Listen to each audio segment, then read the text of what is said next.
मंदसौर जिले में शिवना नदी पर बने एक छोटे बांध को लेकर विवाद खड़ा हो गया है। चांगली और बोराखेड़ी गांव के बीच बने इस बांध को तोड़े जाने को लेकर ग्रामीणों ने विधायक विपिन जैन पर आरोप लगाए हैं। हालांकि विधायक विपिन जैन ने इन आरोपों को पूरी तरह निराधार बताते हुए खारिज कर दिया है। गौरतलब है कि मंदसौर जिले में चांगली और बोराखेड़ी गांव के बीच शिवना नदी पर बने बांध को लेकर विवाद सामने आया है। ग्रामीणों का आरोप है कि इस बांध को तोड़े जाने के पीछे स्थानीय विधायक विपिन जैन का हाथ है। ग्रामीणों का कहना है कि इस बांध के टूटने से क्षेत्र के किसानों और ग्रामीणों को नुकसान हो सकता है, क्योंकि इससे सिंचाई और पानी की व्यवस्था प्रभावित होगी। ग्रामीणों के मुताबिक ये बांध लंबे समय से गांव के किसानों के लिए पानी का प्रमुख स्रोत रहा है। ऐसे में बांध को तोड़े जाने से आने वाले समय में खेती और जल संकट की स्थिति पैदा हो सकती है। ग्रामीणों ने मामले की जांच कराने और दोषियों पर कार्रवाई की मांग भी की है। वहीं इस पूरे मामले पर विधायक विपिन जैन ने अपनी प्रतिक्रिया देते हुए कहा कि उन पर लगाए जा रहे आरोप पूरी तरह निराधार और राजनीति से प्रेरित है। उन्होंने कहा कि उनका इस मामले से कोई लेना देना नहीं है और बिना तथ्य के इस तरह के आरोप लगाना गलत है। विधायक ने यह भी कहा कि यदि जरूरत पड़ी तो पूरे मामले की जांच कराई जा सकती है, जिससे सच्चाई सामने आ सके। इस वक्त हमारी मौजूदगी है चांगली और बोराखेड़ी के बीच में, जहाँ शिवना नदी पे बना ये डैम है। कल विधायक विपिन जैन यहाँ पर आए थे और इस डैम को क्षतिग्रस्त किया गया उनके द्वारा। ये वही डैम है जहाँ कल विपिन जैन और यहाँ पर विकास दसोरा और मनोहर जी नाटा आए थे और उन्होंने यह डैम को तोड़ा गया है, ऐसा ग्रामीण वासियों के द्वारा बताया गया है। यहाँ के लोगों से हम चर्चा करेंगे किस तरह से इनका विरोध प्रदर्शन यहाँ पर आया है और क्या कहना है इनका। जी, क्या नाम है आपका? कल कांग्रेस के नेता और उनके विधायक विपिन जैन जी यहाँ आए थे। उनके साथ कुछ मजदूर भी थे।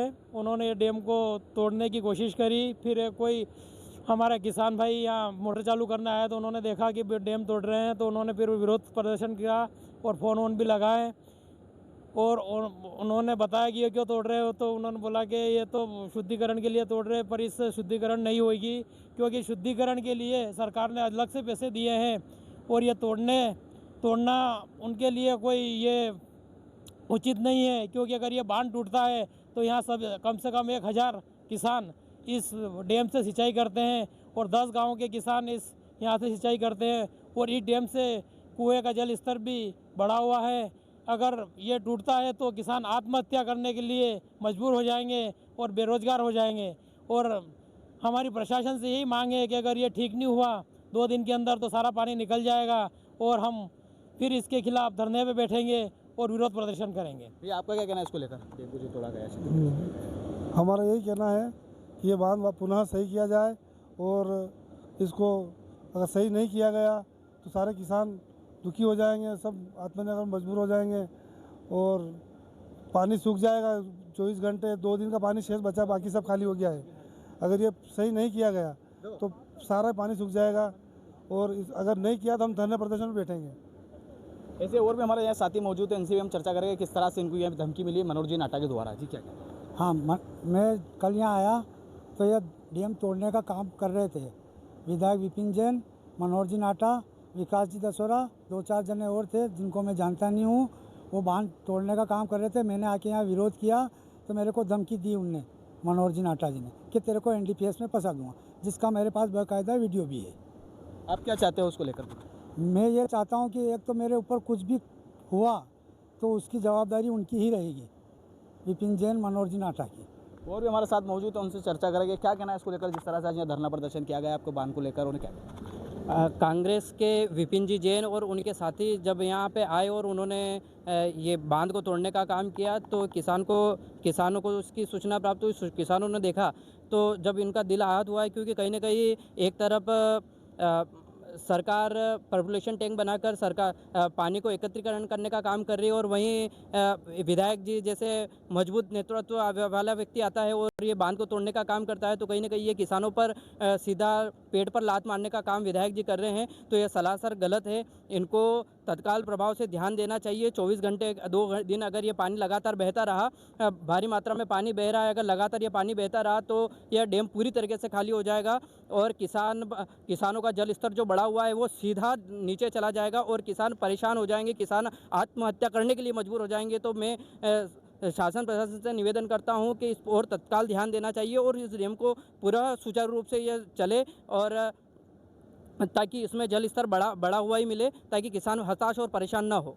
शिवना शुद्धिकरण लगातार पशुपतिनाथ मंदिर से किया जा रहा है, लेकिन आज कल यहाँ बांध को तोड़ा गया और उस बांध की अभी तक मरम्मत नहीं की गई। या पानी पूरा खाली हो जाएगा तो किसान क्या पिएगा? और शिवना शुद्धिकरण करना उचित है, किंतु शिवना शुद्धिकरण के नाम पर किसानों के पेट पर लात मारना कहीं ना कहीं सरासर गलत है। आप अगर शिवना शुद्धिकरण ही करना है और आपको वहाँ का जल भराव आगे निकालना है तो अन्य उचित व्यवस्थाएं करें, अन्य आप नाला बनाने की व्यवस्था करें। ये कहाँ का न्याय है कि किसानों के जो डैम बने हुए हैं, वो जो निजी डैम बने हुए उनको आप ध्वस्त करने का काम कर रहे हैं। कि आसपास के क्षेत्र के लोग मिलकर अपने स्वयं विवेक से उन्होंने यहाँ पर डैम बनाने का काम किया और विधायक जी के लोग आते हैं और वो जो भी उनके 50-60 हज़ार रुपये की जो मात्रा में जो राशि लगी हुई थी वो सारा ध्वस्त करने का काम उन्होंने किया और सारे उनके पत्रे वगैरह जो भी चद्दर वगैरह थे वो सारी सामग्री उन्होंने नदी में फेंकने का काम कर दिया गया। तो ये कहाँ क्या न्याय है कि शिवना शुद्धिकरण के नाम पर वो बांध को तोड़ने का काम करेंगे, ये जल स्तर को कम करने का काम करेंगे। इस तरह से हमने गांव के रहवासियों से चर्चा करी। शिवना शुद्धिकरण के नाम पर बांध को तोड़ा गया है। अब देखना यह होगा कि इस बांध की मरम्मत कब तक होगी। दर्पण की चमक, मध्य प्रदेश, ब्यूरो मंदसौर। देखिए, कल शिवना के ऊपर जो 2 आगे डैम बने हुए हैं उनको हम देखने गए थे और आज आप सभी पत्रकार भी गए थे। सबसे पहले तो आप सभी को बहुत बहुत धन्यवाद, क्योंकि आप खुद वहाँ मौके पे गए तो आपने देखा होगा कि वो डैम क्या टूट सकता है क्या। और रही बात छोटे पुल के यहाँ और रेलवे के यहाँ मैंने पानी की निकासी करी है, तो वो पानी वेस्टवेयर से आगे जा रहा है और वहाँ तो गेट 2 महीने पहले ही खुले हुए थे और आगे पानी जो जा रहा है वो भी तो किसान है, उन्हीं किसान के उपयोग में आ रहा है। तो पानी इधर से आगे बढ़ा है तो वो पानी निकलेगा ही सही क्या। और ये तो हम तो 2 साल से वहाँ जा रहे हैं, वहाँ तो हालत ही ख़राब थी। पहले डैम कम से कम 25-30 साल पहले का वो डैमेज है, ना कोई उसकी प्लेटें थी। तो मुझे तो कुछ किसानों ने बोला कि इनकी प्लेटें बनवा देना, ये सही करवा देना, और हमारा कोई ऐसा उपदेश भी नहीं है। ये तो एक है, अब नाम तो क्या बताऊंगा, वो जो शिवना हम साफ़ कर रहे हैं और प्रयास कर रहे हैं, तो कुछ लोग चाहते नहीं कि ये शिवना साफ़ हो। तो एक महाशय है, उनका ये पूरा प्लान था और बदनाम करने के लिए एक साजिश थी। लेकिन इतनी दूर जाके हमने कम से कम देख तो रहे हूँ वहाँ पे, और सबसे बड़ा प्रूफ मुझे देने की ज़रूरत नहीं, आप खुद प्रूफ है, आप वहाँ गए। उस डैम का एक पत्थर भी कोई हिला दे तो बहुत बड़ी बात है, और बाद डैम तोड़ने की ये कर रहे हैं, सरासर बिल्कुल झूठ है। और ये इसके पीछे जो भी है वो मुझे सब मालूम है। वहाँ के लोगों के द्वारा आरोप लगाया गया कल तोड़ा पड़ी वहाँ पे की गई बात। हाँ, वो वीडियो उन्हीं ने वायरल किया था, तो कैसे तोड़ा पड़ गया। मेरा हाथ से वहाँ आपके हाथ से वहाँ एक पत्थर भी हिला सकते हो क्या? तो ये तो आपने खुद नहीं देखा होगा नहीं कि डैम टूट रहा है कि नहीं टूट रहा है, ये टूट सकता है क्या, उसके ऊपर जाना ही बड़ा दुर्लभ है ना। एक किसान ने आरोप भी लगाया कि एनडीपीएस को फंसाने के लिए मनोज जी नाटा द्वारा बात की गई है। मेरी बात सुनो, वो वीडियो ही उनने बनाया था, अब उनके पास वीडियो है तो लाओ, बता दो मुझे। प्लानिंग है, ये प्लानिंग कौन कर रहा है, समय आने पर उनको जवाब दूंगा।